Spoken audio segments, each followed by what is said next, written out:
Have you ever been a victim of emotional manipulation? If you have been, then this video is for you because I am gonna tell you about the torture of emotional manipulation on a human being. We meet these responses everywhere in life all the time. I think one of the best examples that I could think of is when you walk down the street and a certain smell comes into your nose and it just takes you right back to childhood. Did you ever experience that?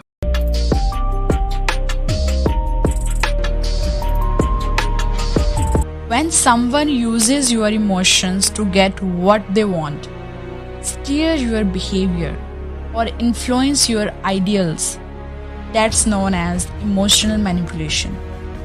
Manipulation is the act of trying to control something or someone. For example, when you manipulate something with your hands, you are positioning it to your intent, such as an artist turning a lump of clay into a piece of pottery. Humans, as creatures with their own thought processes, are not so easy to control. You have your own set of wants, needs, and interests that guide you through life.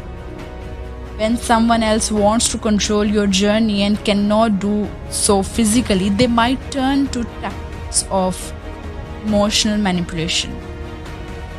Emotional manipulation is a form of physiological manipulation in which a person seeks to control another person's emotions. Explains Dr. Harold Hong, a psychiatrist from Raleigh, North Carolina.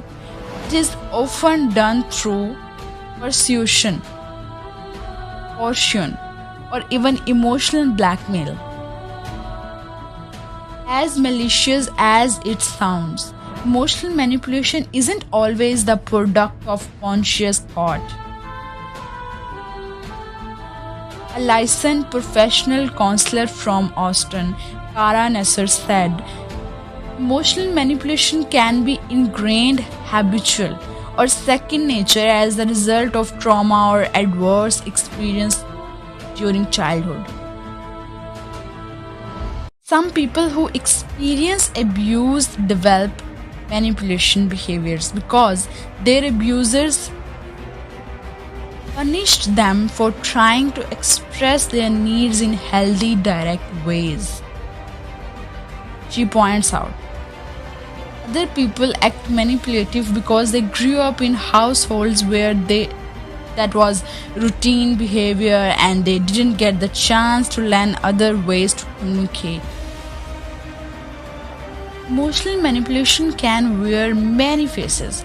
For example, it can come in waves of anger, expressed disappointment, ridicule, or guilt. If you loved me, you wouldn't do that.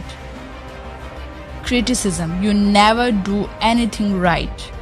Isolation, you are picking your friends and family over me.